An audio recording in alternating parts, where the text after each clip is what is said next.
Welcome to another Secret Influence TV interview. This channel, I interview people who inspire or influence. They have a message to share and they are passionate about what they do. And I believe that everyone has a story to tell and some expertise to share. And by doing this, we can make the world a better place. I'm a professional copywriter and I train people in how to communicate and influence more powerfully, because I believe influencing is one of the most important skills in life. But also I'm passionate about mental health, and it is a massive issue in society, and I've worked during my career in many mental health organisations. So today I have the absolute pleasure of having a chat with Adam Chelton, who calls himself a mental health warrior, and he'll explain what exactly that means and what he's passionate about and what's his message. So to welcome Adam to Secret Influence TV YouTube channel, and I'm just going to start by asking you a few quick questions to get to know you a bit. So TV or films? Do you prefer the TV or going to cinema when they're open, or neither? A bit of both. Okay. I say a bit of both. Okay, a bit of both. And winter or summer? Are you a summer person or? Definitely summer. Definitely summer. Definitely like summer. Me too. I like the hot weather. I think I hibernate in winter. Where do you live? Where do I live? I live in a small town of Darwen, Lancashire. That's in the northwest of England. Lancashire, okay. I thought you got your very distinctive accent. That must be a Lancashire. Northern, very northern. Northern to me. I'm in London. Tea or coffee? Do you have any preference, or neither? I normally drink cappuccinos or lattes, but if I had to choose, I'd choose coffee. Okay, nice, like me. Can't start the day without coffee, I'm afraid to say. my one treat sets me up. And my last question is, I like to think that everyone has a happy place. So it's and that could be somewhere that they've been in the past, but when they think of it, it brings back good memories. Or it could be somewhere that they go every week to meet someone. It could be a special place to go on holiday. What do you have a happy place? Do you have somewhere that you've been or you go to that, or even it could be your home. It could be anywhere. Do you have a happy place? Honestly, my happy place is being on podcasts with fantastic people. Okay. That's my happy place. Okay, that's a good one. That's obviously a very social person, Adam. Oh yeah. Oh yeah.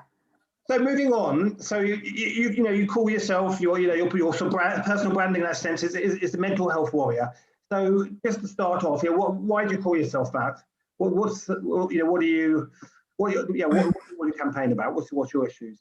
Well, obviously, I've had a look at your questions. I think they're absolutely phenomenal questions, but I'm going to answer about 2 or 3 all in one go. Sure. Now, I call myself the mental health warrior due to experience of childhood trauma. I lived with being bullied for the majority of my life, to the point I actually attempted suicide.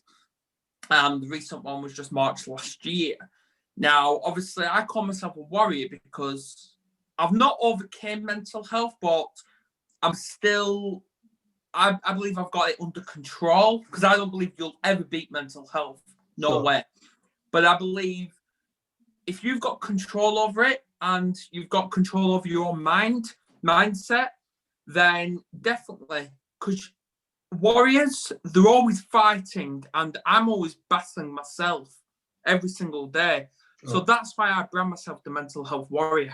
Okay, that makes sense. I think it is with any sort of campaigning you do, it is a battle to get your message heard, to get your the support, and like you say, if you've got any challenges in your own life, like everyone does, it is a constant battle, and we all have our challenges. So just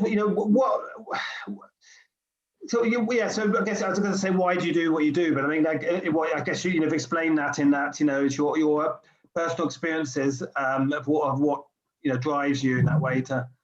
Would you say that Yeah, it's all about, the reason I do what I do is because of what I went through, and I thought, you know what, it's time to get up and actually give back to the community. So that's why I pull my socks up and take my gloves off, or put the gloves on, as the saying goes, and try the best to help others. Okay, because I sort of came across you, like you do a lot of people nowadays, through social media, and I follow you on some of your channels, which we'll talk about later. So tell people what you do, because I know one thing you do is you raise awareness of issues through YouTube, and then you've got a website. So what do you do in your explain what you do. What do I do? Well, I raise awareness. Well, I raise awareness not just for mental health, like fight to get people talking, but I just fight to give children a voice, get people to know the rights, like even just right to live. And it's all about, just because you're not going to get taught this anywhere else, not in schools, not by the government or on media or anything like that. So this is why I've created that page on Facebook called the Mental Health Warriors. I've just recently changed that yesterday, and created the website, YouTube channel, and it's like, let's do this together because we're all one. The last year, has been the COVID situation. It's been challenging, many levels for different people, and people's jobs being affected, business struggling, and we haven't been able to socialise as easily as we could. So that's affected, the mental health of the nation. I think, mental health issues have gone up. Have you seen that with do you agree? Do you think that the COVID has really affected people's mental health? And absolutely, is that something? Absolutely, yes, it has. And there's actually been about, I say, between March and now, I say at least about 10 people I know that have committed suicide due to being isolated, not allowed to go out the house, and I'm basically watching the news, find out updates, and all the hearing is you got to stay social distance. Now, I've never listened to that phrase whatsoever at all, because obviously I'm stating that I have never, first 2 weeks in March of it, I struggled, and I did have those thoughts of suicide, and but I never actually went to go and attempt it. But I have never felt so social connected to others. Sure. And if I can do it, everyone else can. Yeah, no, I agree. I think it has shown that sometimes these challenging situations do bring people together in that collective way. I was chatting to Amanda Townsend a couple of weeks ago for this channel, and she's a mental health first aider, so she trains people in organisations to have be able to support and recognise people's mental health challenges. And she was saying, it's an interesting point about, by law, we have to have health and safety policies at work, and we have to have a certain amount of people trained in first aid and have first aid kits in buildings, but we don't have any requirement for mental health first aid training, or even though more people take time off work for mental health challenges or stress or any rather than physical, and it's quite ironic that she's saying she's busier now than ever. So yeah, I just think it says it all, really, isn't it, about the priorities, with things are slowly changing. But what would you like to see? Well, change-wise, if there must be so many things, I'm sure. But if there's, there's anything you'd like to see change, if you could say perhaps a year's time, you think, well, just if this could happen, or this, things that, any things you would like to see change, whether it's a national way or in our culture, or what's your? Well, I'm actually, first of all, before I answer that phenomenal question, obviously it is, I did actually Google Awareness Days, and today is actually Humans and Disability Rights Day today. Right, so, okay. But and obviously mental health does fall under the disability category. So to bring change, I would say more mental health talk definitely in the education system. Okay. Education schools. Definitely more mental health. Because the reason I say that, because cyberbullying is one of the biggest side to people developing mental health, or even so far to young teenagers as young as like 12 and 13-year-olds, due to cyberbullying. And there's just not that much understanding, even coming from teachers, because they ain't got a clue what's going on. And because I'm on LinkedIn as well, and the amount of mental health first aiders I am connecting to, where I'm sending them connection requests, they're sending me them. There's loads of mental health first aiders. I'm one of them myself, and definitely, I believe more mental health talk does need to come into schools and the workplace as well. I definitely connect with that. I think school. The younger we can, we can give people a positive socialisation better, and if we can catch it when children are young and give them the right sort of education, sense, and raise awareness in the better it is. I mean, it's almost too late, to try and catch people in working at 40, 50. I think you're right. We need to sort of do it at school age and. Absolutely. That's where we need to sort of raise these issues, and like you say, I was bullied myself, and it did have a profound effect on my confidence. And these issues are quite common, and the whole cyber thing it's just changed the way people bully in some ways, and I think it's changed. There's a lot of issues have always been there, but just the way we're doing things has just gone obviously online, and that's raised a whole load of new issues.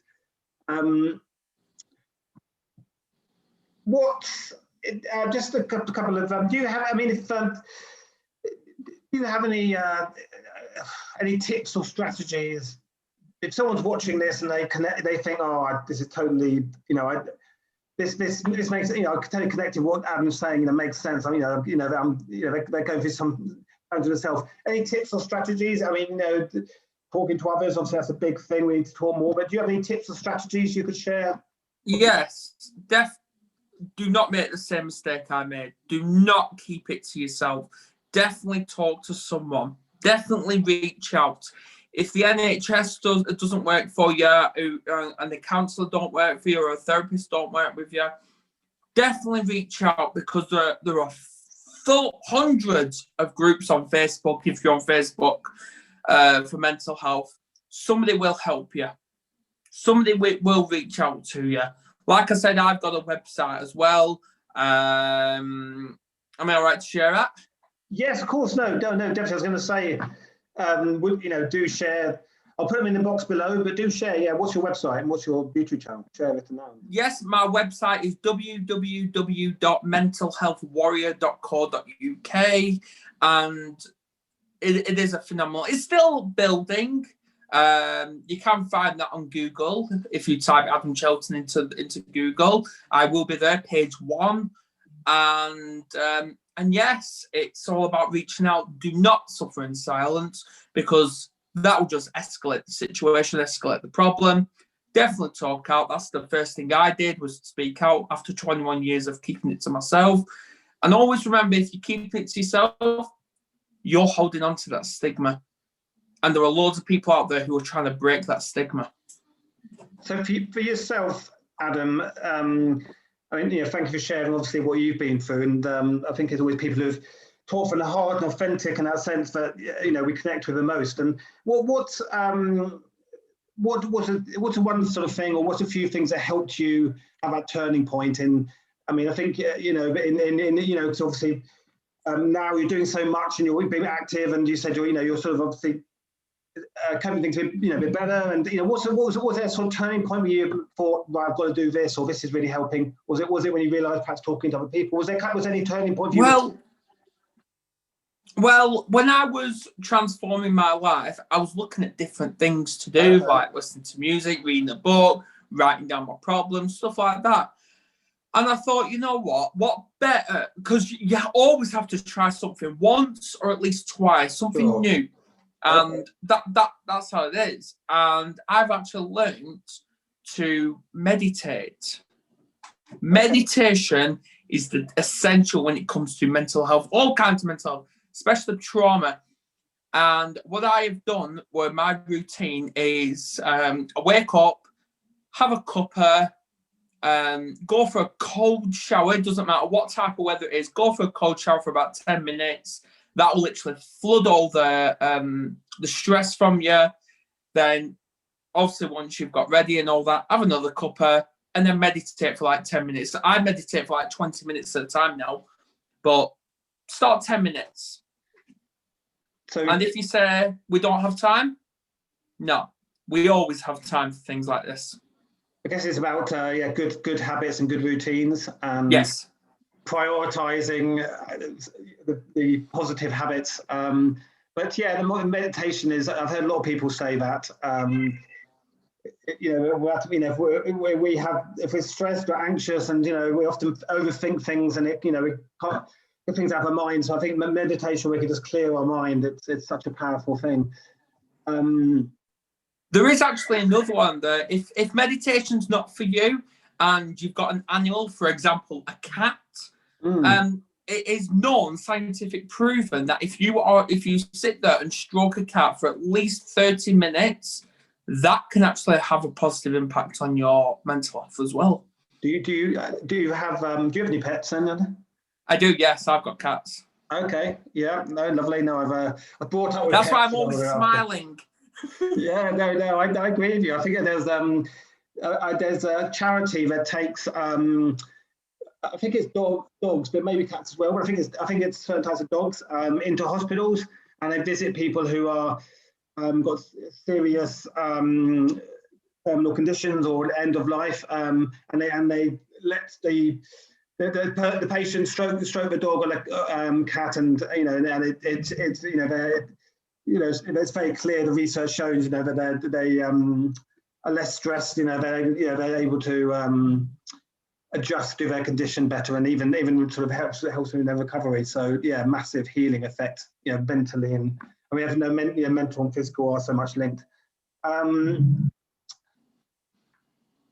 What do you what do you think, just sort of on the communication wise? So you've got a YouTube channel, and I think you're on Facebook and LinkedIn, and you've got a website. What do you think is a good way of getting your message out? If anyone's wanting to, they're inspired by what you do, and they don't know where to start. They got something they're passionate about, and maybe it's mental health, and they want to. What do you think is the best way to get started? And how did you start? Was it through Facebook you started, or? I did actually start through Facebook, where I was doing once a week Facebook Live, talking about my experiences with the fact that I'm fighting for the custody of my daughter. I admit the first, I said about 6 videos I did, I was nervous. My anxiety levels were rocketing high. And it's just about getting the right people, coming across the right support network, and them actually influencing you and encouraging you, just persuading, or whatever the word is, just to carry on. Sure. And that's how it is. It's all about having that good support network around you. I suppose when you get started, yeah, it's always the hardest steps when you start, but then when you pick up and you, like you say, start connecting the right people, then things can pick up pace. I remember someone saying that there's always a market for every service, and every product is just finding that audience, and you're not trying to sell or promote your idea or to people who aren't interested. You just try, obviously, people who are, and there will always be people who are out there. It's all about connecting. So that's a great tip. So yeah, just get started. Face your fear. Small steps, I guess. And yeah, I think we're lucky in some ways. There's many good and bad things I think about social media. But I think that it does make it easier to connect with others, to share your content, to share your ideas, and sort of almost self-publish and self-promote. And I think, that there's a group for everything, there's a network for everything. I think in that way it is easier than to connect with people. same issues, same ideas as yourself. Well, that was all my official questions. Was there anything you want to sort of finish with? Any? I'll share your details below. But is there anything you'd like to finish with? Do you have anyone? Yeah, you hit the nail on there with fear. Now, obviously, for everyone that's actually going to be tuning into this, they're going to try and come up with any sort of excuse to not do what they want to do. And fear is going to be that biggest barrier. Always remember, words have a meaning to them. And fear, it's actually described as false evidence appearing real. Okay, that's good. I like that. Yeah, always remember that. I have to write it down. I like that. I've never heard of one before. That's good. Just thinking about that, do you anyone in life you look up to? So quick fire questions. Anything you might an idol I look up to. No, that's a tricky one. If it's quick fire, I'm going to say Jim Carrey. Okay. No, that's good. Yeah, I think there's a lot of people I look up to, and there's quite a few different people, but I think definitely a comedian. Did you say Jim Carrey, didn't you? Jim Carrey, yeah. Jim Carrey or Dwayne Johnson? I love. I think comedy and humour is one of the best things for if you're lifting your spirits, and I think a daily dose of humour is the best thing. And when I watch a good film, it's like the feel good factor. I feel like a boost of confidence. I can do anything. I think So I think comedians definitely people I admire. Yeah. So remind me again once more. What does fear stand for? False evidence appearing real. False evidence appearing real. That's great. So I'm gonna So basically, we're coming towards an end. But just to say, thank you again, Adam. I think Adam fitted both criteria as someone who is inspiring. He's got a powerful message that relates to so many people. And it comes from the heart. It's come from his experience, and he's clearly authentic, who wants to make a difference and help others. But also, he's an influencer. And influencing is a positive thing. We all need to be better influencers, because how do we get a job if we can't influence the interview as a job interview? How do we get a promotion if we can't influence our boss? And if we've got business, we can't influence our customers to buy our products, we're not going to be in business long. And it's the same relationships. If we want better behaved children, we've got to be able to persuade our children how to behave a certain way. We've got to influence them positively. So influence is, it sometimes gets overused or negatively connotation, but actually influence is the way we form good relationships. It's the way we share our message. Yeah. The way we build our career or grow our business. It's the way we help people. So this is why, I chat to people like Adam to help them share their message and to help people reach a wide audience. So that's the end of the interview. Adam, it really has been a pleasure. I will share the link with you and put your details below so people can reach you. And we'll look forward to speaking to you again soon. Yeah, thanks for me.